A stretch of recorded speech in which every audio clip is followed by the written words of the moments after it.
Hello everyone, আসসালামু আলাইকুম। শিম্পুস kitchen থেকে আমি শিম্পু। আজকের খুবই মজাদার ডিমের কোরমার রেসিপি নিয়ে চলে আসলাম। আমার রেসিপি ভালো লাগলে প্লিজ লাইক, শেয়ার আর সাবস্ক্রাইব করতে ভুলবেন না। সবার আগে যদি রেসিপি পেতে চান পাশের বেল বাটনটা ক্লিক করে রাখবেন। আমি যখনই কোনো রেসিপি দিব সবার আগে নোটিফিকেশন পেয়ে যাবেন। ঈদ তো চলেই আসছে, আর ঈদের সময় কোরমা হবে না এমন তো হয়ই না। তাহলে চলুন দেখে নেওয়া যাক কীভাবে তৈরি করতে হয়। প্রথমে আমি এখানে 12টা ডিম নিয়েছি। প্রথমে একটু জর্দার রং দিয়ে ডিমটাকে হালকা করে একটু ভেজে নিয়েছি। আর এখানে কিন্তু আমি মিষ্টি দই দিচ্ছি। প্রথমে আমি মশলাটা একদম রেডি করে নিচ্ছি। একদম উঁচু করে আমি একদম টেবিল যে চামচ 2 চামচ মিষ্টি দই দিয়েছি কিন্তু। আর এখানে হাফ কাপ পেঁয়াজ বাটা দিয়েছি, আর হচ্ছে টেবিল চামচের 2 চামচ আদা বাটা দিয়েছি।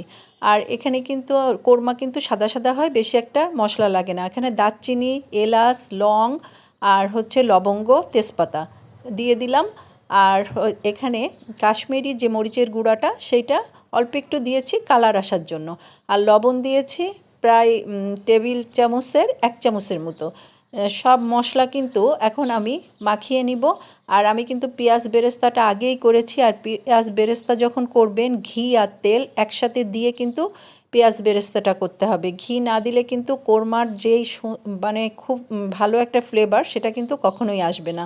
এখন কতগুলো কাঁচামরিচ দিয়ে দিলাম। আর আমি যে পেঁয়াজ বেরেস্তা করেছি, পেঁয়াজ বেরেস্তার যে তেলটা ছিল, আমি হাফ কাপের মতো তেল ছিল, হাফ কাপ তেল আমি দিয়ে দিলাম। এখানে কিন্তু তেল আর ঘি একসাথে ছিল। হাফ কাপ তেল আর হাফ কাপ ঘি দিয়ে আমি বেরেস্তাটা করেছিলাম। বেরেস্তার পরে যতটুকু আমার তেল ছিল সম্পূর্ণটা দিয়ে দিলাম। আর এখন একটা প্যানে সব মশলা দিয়ে ভালো করে আমি মশলাটা কষিয়ে নেব। সামান্য একটু পানি দিয়েছি, দিয়ে মশলাটা ভালো করে কষানো হয়ে গেলে আমি যে ডিমগুলো ভেজে রেখেছিলাম ডিমগুলো সম্পূর্ণ এখন মশলার মধ্যে আমি দিয়ে দেব। হয়ে গেল ঈদ স্পেশাল ডিমের কোরমা। আর এখন নামানোর আগে আমি অল্প করে একটু ঘি দিয়ে চুলাটা বন্ধ করে ঢেকে দিব। 2 মিনিট পরে এটাকে আমি সার্ভ করব। আর যেহেতু আমি আগেও তেলের মধ্যে ঘি দিয়েছি এই জন্য একটু অল্প করে ঘিটাই দিলাম। এখন 2 মিনিট পরে আমি একটা সার্ভিং ডিশে ঢেলে উপর থেকে পেঁয়াজ বেরেস্তা একটু বেশি করে দিয়ে দিব। আর এই ডিমের কোরমাটা খেতে কিন্তু অসাধারণ হয়। যে যেখান থেকে আমার এই রেসিপি দেখলেন সবাইকে অজস্র অজস্র ধন্যবাদ। আর যারা আমাকে সাবস্ক্রাইব করেছেন তাদেরকে অনেক ধন্যবাদ। আর যারা এখনও সাবস্ক্রাইব করেননি প্লিজ একটু সাবস্ক্রাইব করে আমার পাশে থাকবেন।